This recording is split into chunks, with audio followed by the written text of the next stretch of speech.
I was a risk to the public. And I had warrants out for my arrest all the time because I was just up to no good. I went to kick this guy in the head who was in the bush. He was still there. And as that, he disappeared. Gone. Wasn't even there. And none of them even existed. So where did it all start? In a prison cell given a 5-year sentence to owning, which will be a 7-figure business. Jason Frost. Jason Frost. Jason Frost, aka the Brighton coach, a rags to riches success story. From prison and drugs to the 6-figure CEO of Fitbox. and social media star with millions of views. Brand new gym here. This Is his life-changing journey.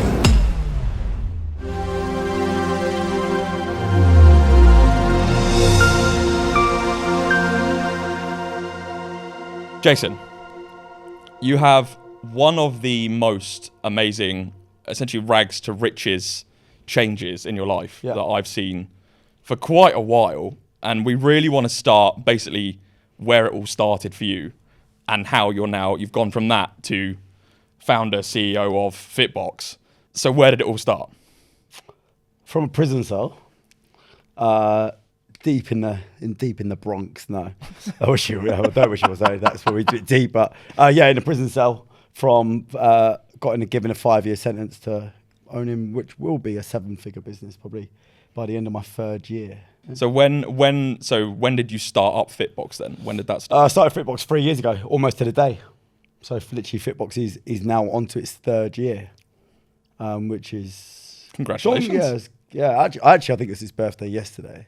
Wow! Well, happy 3rd birthday! I know. I kept it to myself because I was waiting for the new one to open. I was going to put the new gym in line with the new birthday. Might be a few days out, but Yeah. How many units is it now? 3 3. 3 gyms, 3 years, and all paid for. No Incredible. debt. That's amazing. Yeah. Good. It would be good if you could just tell us the story from start to finish. So why you went to prison, what happened there, how you then turned that around to, moving to Brighton and actually setting the business up, and what led to that. It's funny because I was saying to Ollie, the reason that I actually know Jason is a funny story, and I don't even think I've told him this. Probably about 5 or 6 years ago, I was sitting at a McDonald's car park, and have I told you this story? Yeah, but go on. Yeah. I was sitting in a McDonald's car park, probably about 5-6 years ago, and I see this white Mercedes driving round, and it was a pretty busy day.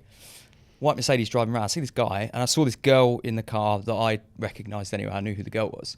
So I was like, who's this guy that she's with?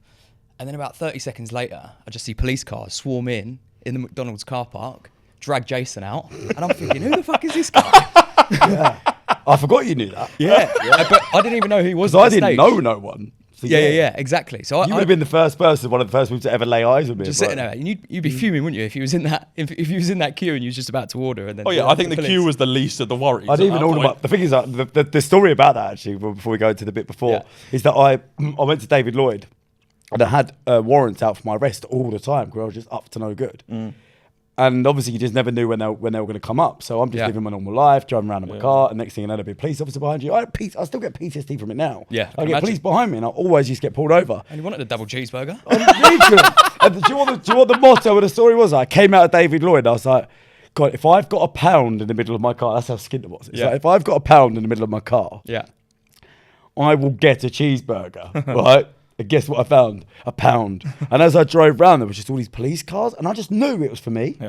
And I got through that drive-through, and they followed me through, and then obviously they all thinking they swamped the car, and I was like, and it obviously didn't know anyone, so there was no risk. And then about 2 months ago, you told me this story, and I was like, as if you saw that. That's mad. That's weird, isn't it? Because then we met probably randomly through, I don't know, maybe social media or mutual friends or whatever, just on nights out.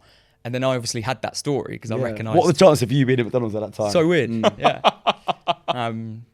So taking it back then to, so you went to prison. Firstly, what led to that? How did you end up in prison? So I went to a house party. Yeah. I was 17 years old and was just drinking, and just booze made me violent. Like really, really, really violent. Went to a party. There was a bit of an altercation. Ended up punching the guy. I punched him in the jaw, broke his jaw. He hit his head on the floor. He didn't die. He's well. Obviously very remorseful for what I've done. But there was obviously the consequences to come, and that was a 5-year prison sentence. for GBH of intent, which is a big crime when you look at it in the records of ranking. It's like one for attempted murder, which is mad just to think that I went to a party and got charged with it. When I looked at the sentence of that online, it was 6 months to life in jail. Wow. That's when I knew I was in trouble, when I got found guilty, because I went to court on my own. Yeah. I went there in a purple shirt. I looked absolute dog's bollocks. Keep your mouth shut. I bet you've got a purple shirt. And I had this stripy like tie, and I was 17 years old, and I sat in that dock on my own, facing the consequence. Didn't tell my mum or no one. Really? Yeah, a full Crown Court. Like, how old was you at the time? 17. 17. Yeah. Wow. Right. Okay. And then I got found guilty. I think then I was 18. Time it all went to court. The time it all came to like the trial date, or not the trial date, the sentencing. I was 18, and I got sent to a young offenders institution for 5 years. Obviously served 2.5. Got out. Went back again. Oh, really? Yeah. Similar thing? Just ended up getting involved in surrounding myself in naughty people. And I didn't actually do anything. No. But I was a risk to the public. Right. And that's all it needed. As soon as I found out it was a risk to the public, they put you back in again. So you're on a license period. 6 months left of that license. So in total, I served 3 years behind a door. Of a room which is probably bigger than, about the same size as most people's bathrooms. Yeah. Any mad stories in prison? Fighting a lot, or? No, not really. I kept my head down. Like, I'm very good at it. Probably networking. I'm just networking, mate. Grafting, you know what I mean? Let's bring it back to the business side here. Yeah. Probably buying and selling toothbrushes. Yeah, bate. I was buying tobacco, actually. I was buying and selling tobacco in there because that was a bit of money, mate. I don't smoke. So I was like, it was a good game. But not really. Like, I kept my head down and played the game. Yeah. I'm very good. I can... manipulation is probably a bit strong, but I can get my way in somewhere very quickly. I can manipulate your brain to think that I'm right, and I will get what I want. Kind of get what? Give us. For example, I found out obviously when I was in there there's a thing called an open prison. I've never been to jail, right? So I never knew about this. So I'm like, I'm thinking that I'm doing the whole 5 years. I know about the halfway thing. And I remember being in the exercise yard and walking around, and there was this lad, and he was like, I've just been from an open prison. And I was like, eyes lit up, and I was like, what's this? And he was like, mate, you haven't got a chance, lad. He said, not of a charge like that. In my head, I was like, yeah, I have. Like, I didn't know for an answer here. I said, what did you do to get there? And he was like, I was a landing cleaner, and then I worked in the gym, and then I went there. And guess what I did as soon as I got back? Applied to work as a landing cleaner. And as soon as I got back, I was a normal lad. They liked me. I was just a normal lad who got in trouble. All of a sudden, the next day, I was a landing the next thing I'm like the long-serving jail prisoner in there. And then I was like, well, they were like, this job in reception's come up. The reception job is the highest job you can get in prison. Within 3 months, I had that job. Okay. Like, that's unheard of. Because I manipulated them to believe that I... Just getting them to like you. Just like me, Yeah, and it was no licking art. Just genuine, just being myself and just being a nice lad. And because I was a long time, they don't want all these like short timers going in there. It's a long term job. He's in there, and I got my way in there. And once I was in there, I was surrounded by all the governors, all the big dogs in the prison, and I manipulated them to believe that I was not a naughty boy and that I deserved to be in an open prison. And within about 1 year, I was put into an open prison. That's like unheard of. Yeah, and then I was the first prisoner to ever be released on day release. To be on like a outside working scheme. Okay. So they rottled me, which is released on temporary license. Right. Out to a shopping. It sounds a lot worse than it actually. Rottled me. Throttled. So released on temporary license out to the shopping centre, and I worked in there, and I was like this like model prisoner, and I was like, mate, I've just been bloody done for this crime, and now I'm this model prisoner. Do you know what I love, just from the way you're talking, even about getting the jobs in prison? Is how like buzzing you are, and how like you've done this. That like most people that would go to prison with that attitude, not have that attitude, they're just going to sit there, do their sentence, they're going to come out and do nothing from it.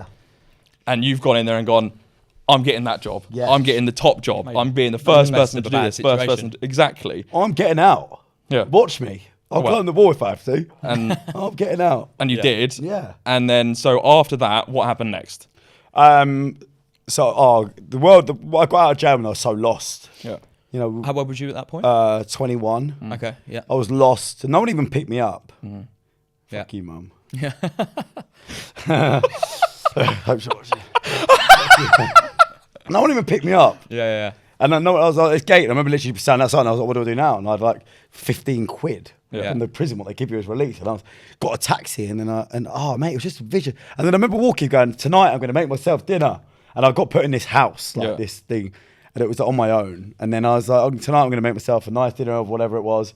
And then I was like, I haven't even got a knife and fork to my name. And I just burst into tears. Are you living at home at that point? No, I didn't go home. I probably could have. I asked my parents, but for me, that's I don't know, wasn't an option. Yeah. No one wanted to know me. I'm a thug. Yeah. You know, that is what I'm branded as, and that is what I am. No one wanted to know me. And fair, when you look back at it now, you're like, Mum, I love you, but you know what I mean. I understand where you're coming from now. That's trying to make up for what I just said. Hindsight's 2020, though, isn't it? Yeah, Mum, I fucking love you, but you didn't pick me up from the gate.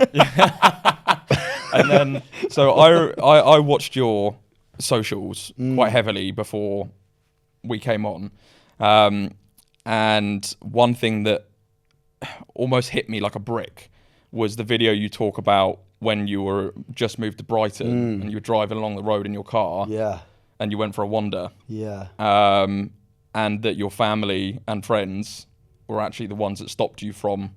Yeah, I couldn't do it to them. No, that's the bottom line. Is when you want to come and do this. So for the storyline, but going into Brighton is, I tried to get a job and got a job, and then I got sacked, and then straight from so 21, still stayed in the same area that you was from.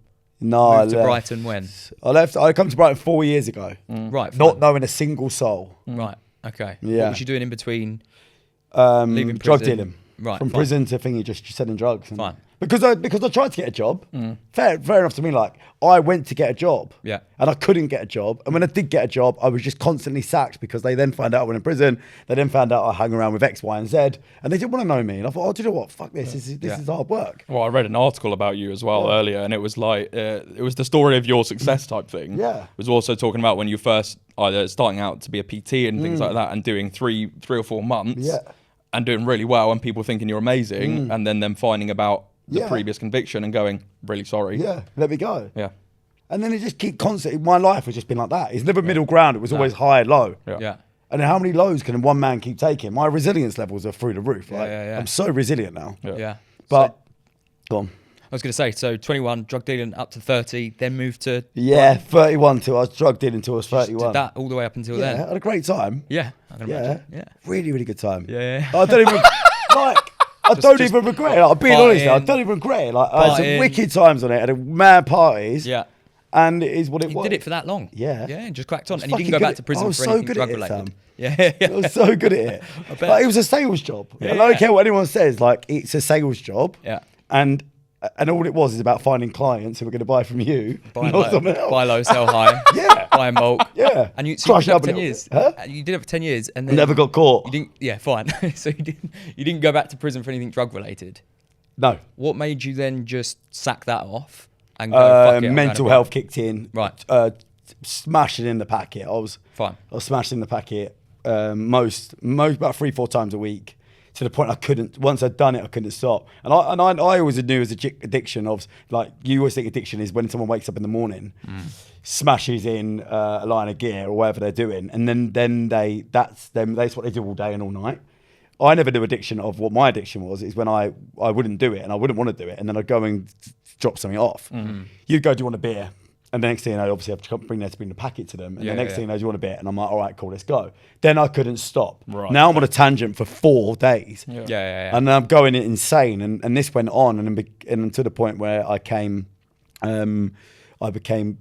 literally, like, I got psychotic. I was hearing voices in my head, even when I wasn't on it. And it was always, Jason. Yeah. And I'm like, Yeah. Honestly, yeah. I was like, pick up the fucking sofa. Honestly, I remember once I got a hammer, and I got a hammer and I smashed it through one of my walls because I was convinced they were behind that wall. Yeah. So it's just what constant. So you had basically you had a psychotic break then at that point. Yeah. But, mental health wasn't really spoken about. It's only more of a recent thing now that people are talking about it, like on podcasts and things like that it's becoming more like, what is mental health? What's having a bad day? What's mental health? Yeah. And when, I was I didn't know about it, but I was clearly in mental health stage. Yeah. I was in a really bad place. I was just breaking down in tears. I don't cry. Yeah. I was just breaking down in tears just midday. I mean, psychotic breaks, which is what you're saying, which is when it gets to the point where you can't control what's in your head and you're hearing voices and things like that. Scary. The fact that you've come out the other side of it, because so many people can't. And it's something that just people can't get over. So the fact that you've come out the other end of that and done what you've done, fair props, mate. Fair props. It's amazing. And as I said, to get through that. Yeah. And once again, one of my maddest stories of being psychotic, and this is just one of many, many stories. Yeah. Is I was laying in my bed, and I used to always have a plate of Charlie in my bed. Charlie. This is a white powder, by the way. not a man. Just like to add that up. Anyone listening? A plate of Charlie on the bed. Well, that's how bad it was. Really? Just sitting on my own, yeah. Wow. I used to have a TV at the end of my bed. It's just sit there. I fucking love this studio, by the way. This is great. Cool, I got laid in my bed like this, right? And then I have a TV on, and then obviously anything would set me off with a paranoia. Yeah. Obviously that didn't help. But the back gate used to always slam. Right. As soon as that slammed, that was it. I'm now in the psychotic state. I was like Rambo, mate. Yeah. I had like knives all around the house. And I used to put them in I had to put my socks in that back on and then tuck them in my socks and then go like walking around the house. And this is how bad this story gets, is that I was in my house one day, the back gate slammed and I was like, who is it? And I ran, you got to hear this to the end, yeah? Then you realise how this was. So the back gate's gone. I ran to the back, like looked out, because I was in the top window. So I had a window at the front, window at the back, looked down at the back gate and saw people running to the front. So I've now run to the front window. Now I'm in a pair of boxer shorts. So I've looked out on the thingy, at the window, it's still got the plate of thing like that. And there's no one there? No, there was. They were running down the road. Oh, right. Yeah, so we've got these people running down the road. Yeah. And I was out the window and I was going, fuck you, who's that? And I rang the ex-girlfriend going, what, I can see you down the road. And as I rang her, and it was dark, and what time it was. And she picked up I could see her pick the phone up because the light, And I've gone, what the fuck are you doing? And she's like, go to bed. And I was like, no. And then this man, then she hung up on me and her phone went down. Then I rang her back and her phone went up again, like the light, in the dark. And then I was like, no, it's you, because I can see you. As that, like, these army van went past. And I was like, what the fuck's going on here? Yeah. It's a bit weird, this. I'm about to get raided, obviously. This is it, the end of the line.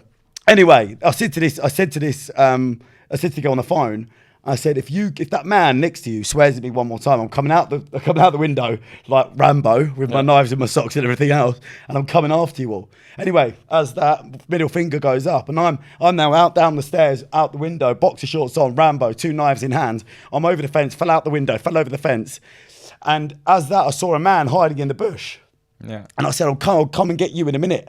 I'm chasing these people down the road. They've gone into this back alley around the back. I've lost them. Yeah. And I've now got these 2 eyes. I thought I'll just get the geezer in the bush. So I'm run back up the road, back to my house. 2 knives. Go to get 2 knives in my hand in this lovely, beautiful fight, nice estate. Believe it or not, I lived in a nice estate.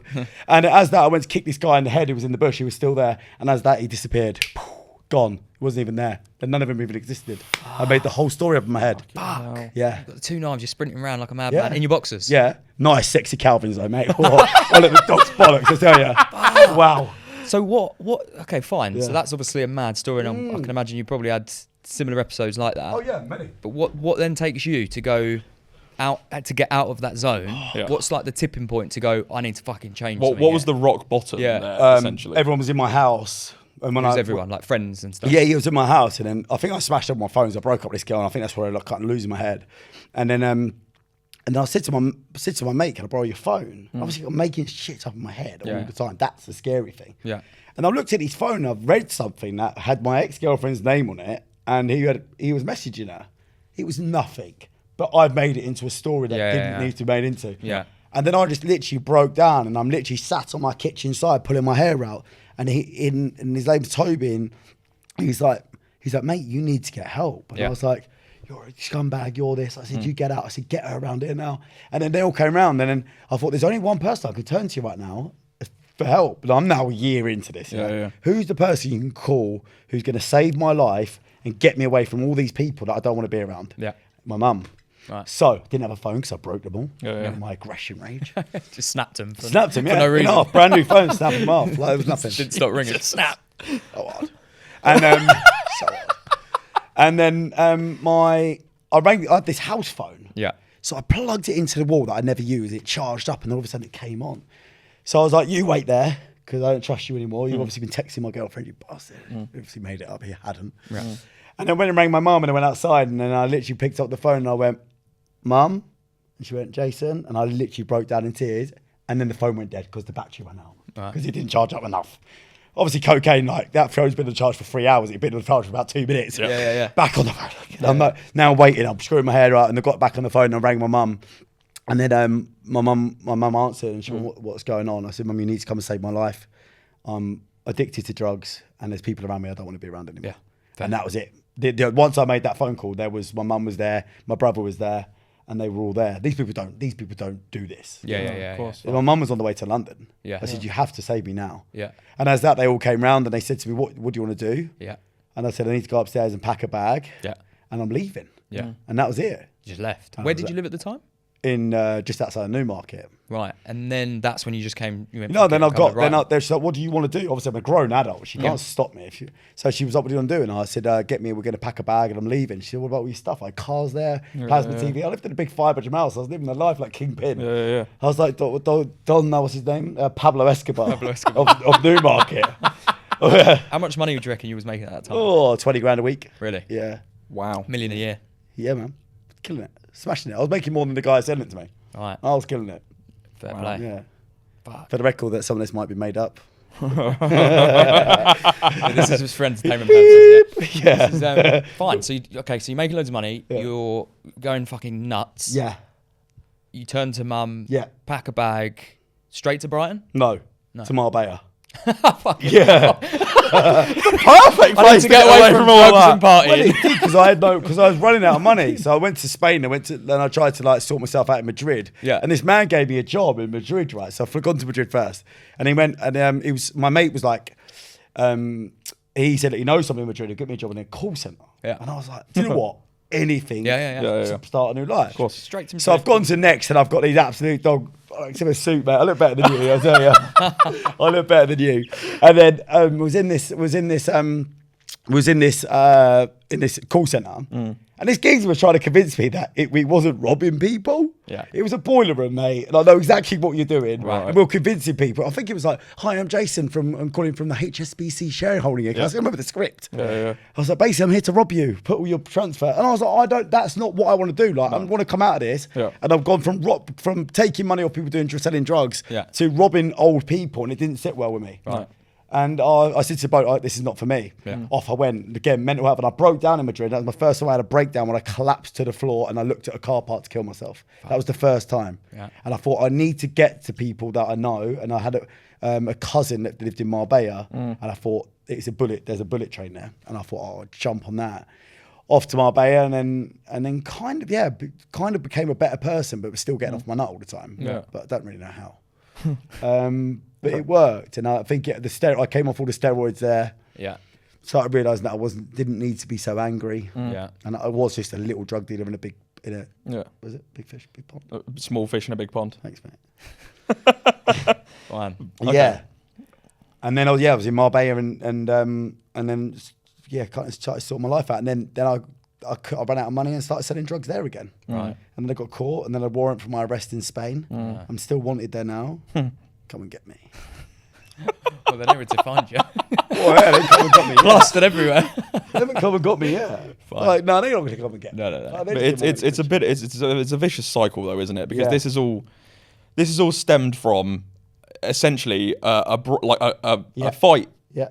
when you were 17 at a house party, and you come out of prison, and everyone knows that it's hard to even get something going when you're out of prison. So most people fall into that life. Yeah, of course. You get hooked on it, as you say, 20 grand a week. Yeah. That's a horrific amount of money. Yeah. You get hooked on it, and then as you did, which is incredible on its own, go, "Mum, I need some help. You need to get me out of this." then you lose the money again and get back to I couldn't let square my one. mum down. That was it. Like, you know, I couldn't do that to my mum twice. Even though me and my mum are not that close in life. No. But you know, I've called out for help. You've given it to me and I wouldn't do it again. Yeah. So then how do we get from Marbella to fitness? To Fitbox? Well, to fitness, really. Because fitness.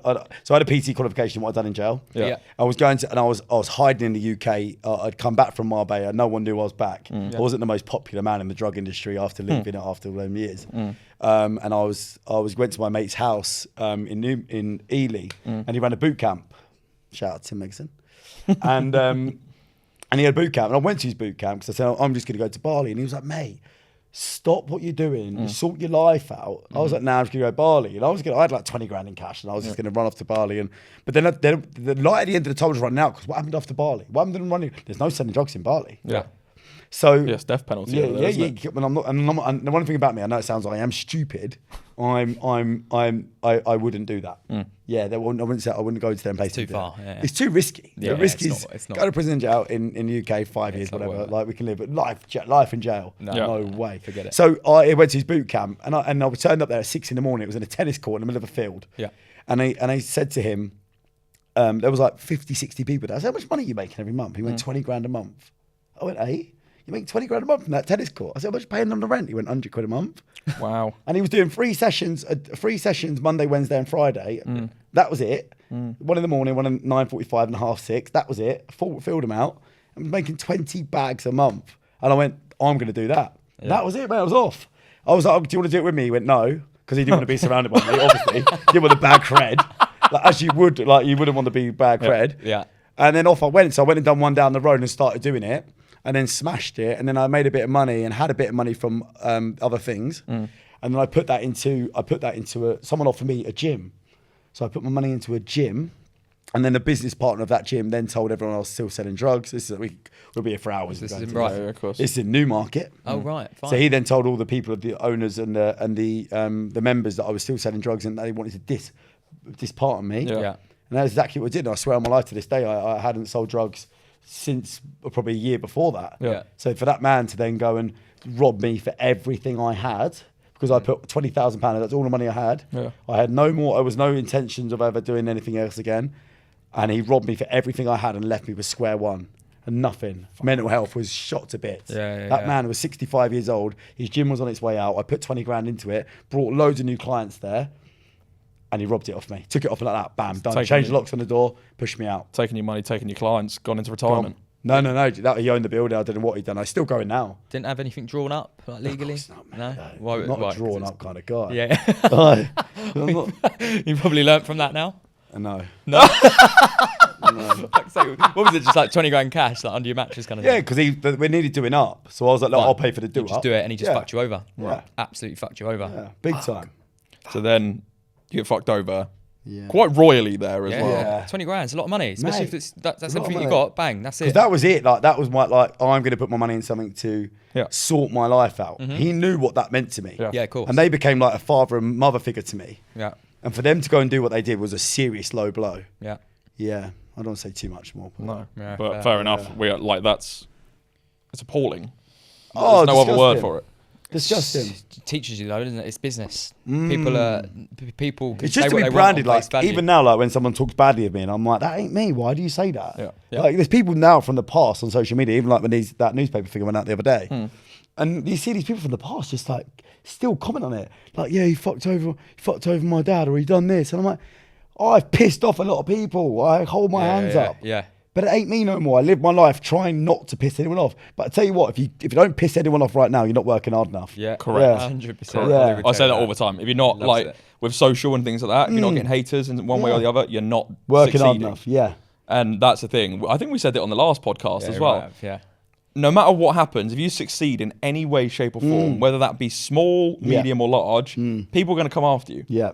And it's the resilience. Can you deal with it? Absolutely. Yeah, because a lot of time I couldn't deal with it, and the one thing I really struggle with is taking abuse for people that. Because from back in the day, if you give me a bruise, I'll just punch you in the head and I'll deal with it. That's how I dealt with it. Yeah. And now I can't do that. Yeah. So I really struggle to deal with criticism, and I really deal with the haters. But I have more now that I've proved my worth. I do not need to prove myself to anyone else. No, but I've fucking killed it. Yeah. And it gets to a point where you've got to stop caring what other people think. Yeah, it does. Because otherwise it will start to weigh on you massively. And if you've now got to the stage where you can go, do you know what? I genuinely don't give a shit what anyone else thinks. Do you know what the funniest thing was? That every single person on the negs when I looked into them was all personal trainers and gym owners. Of course it is. Yeah. What was this, sorry, on the newspaper which went out recently? Yeah. Right. The people who were all giving the neg Negative comments comments. were personal negs, trainers. Right. Like, Yeah, were personal trainers and gym owners. Well, there you go. Or friends of the gym owner. Yeah, and probably not as successful as your gym. No. Well, even if they are successful, like with my experience, I've had big agencies try and slander my name, and I mean nothing to them. It's really interesting though. Like, I can't imagine sitting there and actually, like, I can't imagine sitting there and commenting on Facebook and actually just trying to bring someone down. I watch other people's things, like even celebrities, and I'm like, why have you not got the time for just if you've got nothing nice to say, don't say it. Exactly. Yeah. Like Even if if we you didn't do like not each other, we agree. just wouldn't talk to each other. It's as simple as that. But we get on. We've got similarities, and it's led to something like this, and it's a good. Like, what the fuck is wrong with people? Yeah. We're not going to think we're never going to change that. No. So it's their problem. The more digital age grows, the worse it's going to get. And I think that's why mental health will become bigger and bigger, bigger problem over the coming years. Is where the next gen of children are coming through, and they're so bubble wrapped from not being exposed to this, not having a backbone anymore, because they don't need to have a backbone, because they don't have to deal with this. They don't have to deal with this because the teachers aren't allowed to do this anymore. Your parents aren't allowed to do that anymore. You're not allowed to slap your child, whatever that was. It makes you have a backbone. My mum used to smack me with a belt. Fair play to you, mum. It was a good one. You know what I mean? But it gives you a backbone. Have a backbone. If you've done something wrong, take the brunt of it and deal with it. But the problem is the kids now, you tell them off, they break down in tears and they don't know where to turn. And their resilience to when they go into the open world of being bubble wrapped for all this time will destroy them moving forward. Their child needs to be unbubble wrapped and deal with some of the consequences life's going to throw at them. Completely agree. Because it's really going to affect them in the future. Completely agree. So we go from you being screwed over from the gym to then what comes next after that? Getting out to Dubai to try and do some work out there. Again, trying to get away from these people. I've got no money. I had about 800 quid to my name, and I went to Dubai. Yeah. That's a tax haven. Yeah. 800 quid, I think my flat when I first got there was 700 quid or 800 quid for the month. Yeah. So I had no money. Yeah. I think I can't remember what I was even eating. Yeah. So you did that in Dubai. Yeah. When did you come to Brighton? I'm obsessed with Brighton. Because this is when this is something I'm really interested in. Don't know about it. What are you talking about? Because this is when the business happens, right? Yeah. It's the money. So I come to Brighton 4 years ago. Yeah. I escaped all the drama, and I'm moving on, and I'm in a breakdown period, and I found a job that I didn't want to. They didn't want me to be in because I had a criminal record, and then I moved. I ran away to Brighton, and again I'm just moving on. This doesn't happen. I'm moving on. Resilience. I'm going. Go again. Because otherwise, it's sit there and dwell. Or if I went back and went to my mum's, it was back to where I started, and I couldn't do that. I'm moving forward, and I'm doing well, but failing. So I went to Brighton, didn't know a single soul. I slept in my car. I had no money. My car that I had at the time, that white Mercedes, the one you saw me get pulled out of, the finance was not being paid on it. And I was in a bad place. And then I started doing personal training. Right. I went to a gym and I said, look, this is me. To open honest with them, this is me. You got I've your been in qualification jail. from prison. Yeah. So this is what I've got. I just need a chance, mate. Give me a chance. And he went, all right, fair enough. He's a bit of most gym owners are a bit of a lad, to be honest. A few of them. Few of them. Looking out, some of them got a backbone. The ones who've got backbones, you can talk to and just be a man. Like, this is what I've done, and this is what I'm about, and this is what I want to do. So off I went, and I've done that, and it gave me a chance, and I have to thank Sol for that, because he did give me an opportunity, and he changed my life. And I have to hold that respect to him.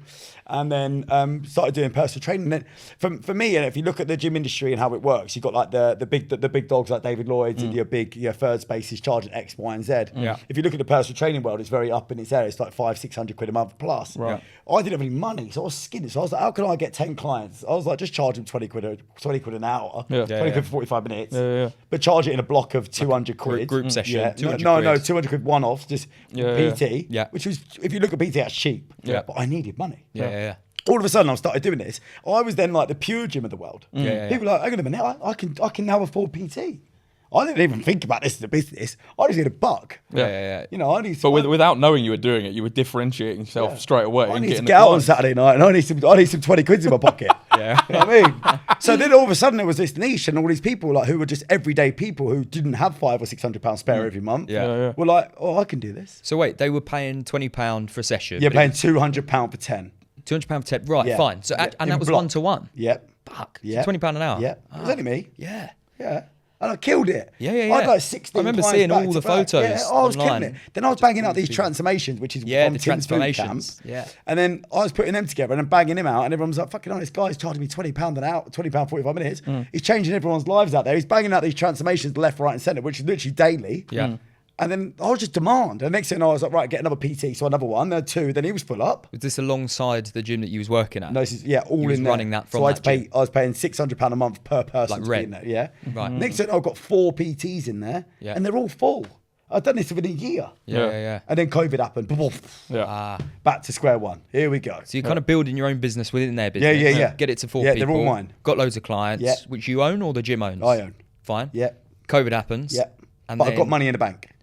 Fine. So you got money in the bounce bank, so I wasn't too stressed. Knew that I now had a niche. Understood where market. Knew what was going on. What am I going to do next? What am I going to use this year and a half for? So I started doing those outdoor boot camps when we were allowed. in lockdown. Lockdown. Yeah. When in the gaps that they let When they people started be saying, near you each got 2 weeks to basically go out and other. Yeah, they said be you a could set up human they could say you could run a fitness class outside, but you have to be 2 meters apart. Yeah. So you put some of that money into like the equipment and stuff. And Yeah, just so I got ran that. the boot camp, which was 1 meter, no, 2 meters apart. Yeah, I put a load of equipment out there. It was the dog's nuts. Yeah, I remember seeing and it. I was out there day one, so I prepared myself. I didn't want to start making people do burpees on sofas. Yeah. Like, that ain't me. Like, You do it from your garden. at hello, one point. Deirdre, get on that sofa, darling. Give me 4 burpees and 10 push-ups. Like, that ain't me. I would never do that. Yeah. Embarrassing. Wasn't you doing that from your garden at one point? Yeah, Like, so I but did- online, yeah, so I was- you did yeah. like a live. Yeah. And you was running the class. So I think you tried. Oh, I tried to do that. Yeah. I got forced into that. That was not me at all. No. Got everyone jumping jacks. That was just not pretty me. cool. You're like Joe Wicks of the world. Yeah. Yeah. And then you took it to Hove Lawns. Yes, Smashed it there. That's when I killed it. Yeah. That made my name. That did. Putting all that fitness equipment. I basically put a gym out there. Black and yellow Yeah, branding. but I You was had all killing these it. flags. I had this big sign up, and there's Yeah. people from the flats who probably just sat up there like on the 2 meter social distancing. Like, hello, mate, because they had a big number on the thing. Like, hello, mate, how do I sign up? And I was just banging out payments because I was charging over the odds now. I'll charge you what I want. If you want to exercise, this is the first gym that's been around in 8 months. Yeah. It's the first gym that's there, and I'm fully kitted out, and they're going to come down. Yeah, mate, no problem. You can come use it. It's going to cost you 100 quid for the month. Mate, I was doing like 15 grand months. Yeah. On a field. Yeah. On a field. Didn't have to pay rent. And no Did you have other- to get that signed off by the council? they told me they came over and said you need to pack up. This is against. Oh, the so you rules. just did it? I said, hang on a minute. Of course he did. He's not a drawn up guy. Let me tell you now. One of the biggest things. no contracts, no shit like that. Oh, one of my biggest things in life is never ask for permission and beg for forgiveness. Yeah. That is me written all over. Shoot now. Still to this day. Shoot now, questions Most of later. the time I just don't say sorry anymore. Yeah. I'm sorry you feel that way. So, literally. Sorry you feel like that, and I'll just say this thing. Yeah. So the council said you got to pack up. Yeah, council were like, you got to pack up. And I went, I'll tell you what, I'll do your deal. I said, you go down that field right now, all of these people. I said, you get them to pack up. Yeah. I said, I'll go. Yeah. And then I never see him again. Yeah. I never saw him again. I said, don't pick on me because I've got a lot of kit here. Yeah. I said, leave me alone. I had a van on the Hove Lawns. I remember. had a generator. Generator. Yeah, I had a generator. I had a big speaker. And I was like, I had killing it. I was absolutely So smashing it. you basically took the time when most businesses, you essentially in that time you started your business, what is now Fitbox, from Hove Lawns, in a time when most companies were struggling, but you found that niche and you went, as a salesman would do, well, people want to exercise. Yeah. I want to help people exercise. Yeah. Fuck it. There's money in it for me as well now. People really want it. Let's do it. Yeah, and I do believe that even to this day, our gym now is an affordable fitness centre.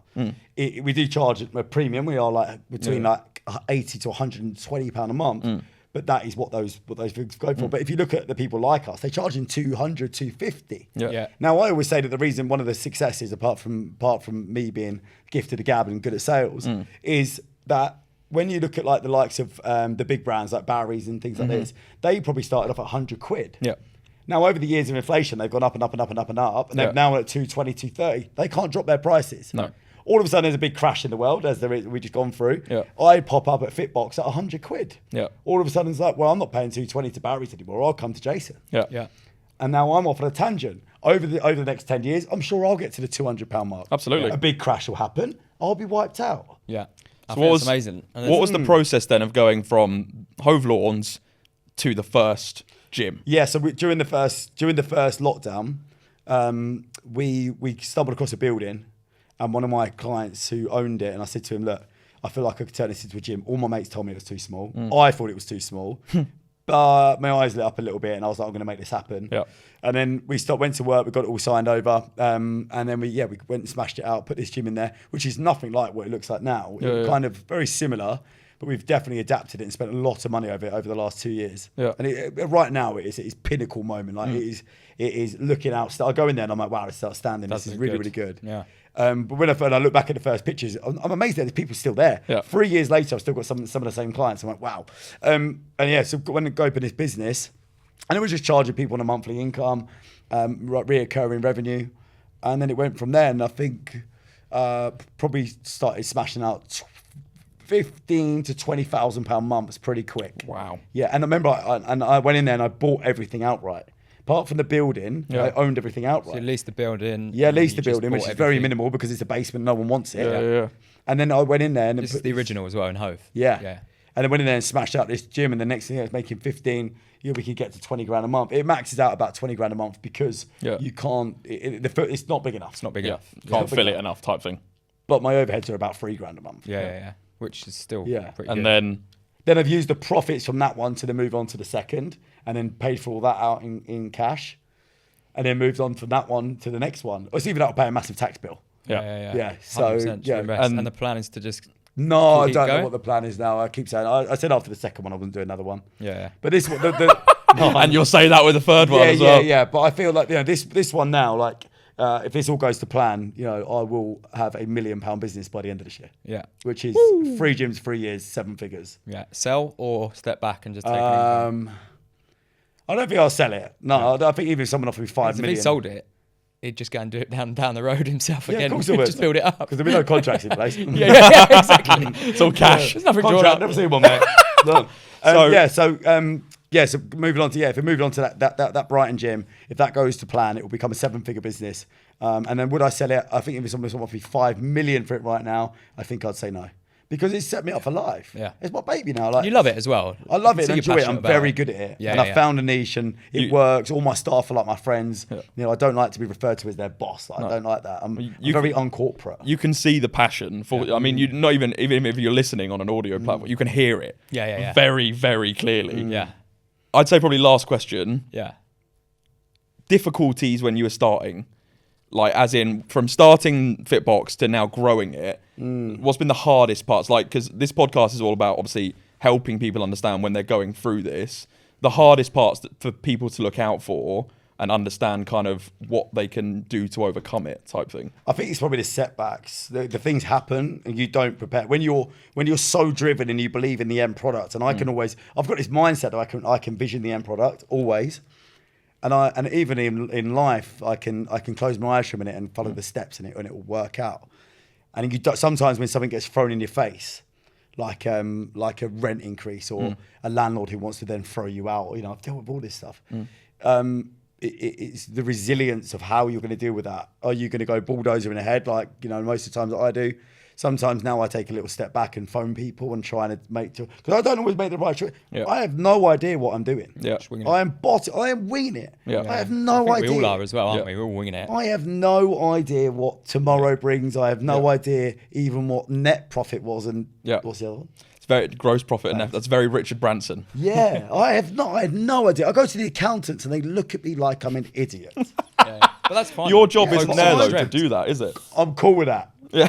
I'm cool with that. I mean, the thing is, there's two types of people. There's people that are presented with a bad situation and they just let it overtake them and they don't do anything about it other than complain. Or they turn a shit situation into something positive, which even from, talking back to the prison, you did that. You got the job and then you had a better life in prison because you turn a shit situation into a good one. COVID happened. you could have complained, but you turn that shit situation into an opportunity and a good situation. Yeah. And I think that's the best thing That's my thing, is it's like charming my way through it. Yeah. I will, if I can't make you laugh, Yeah.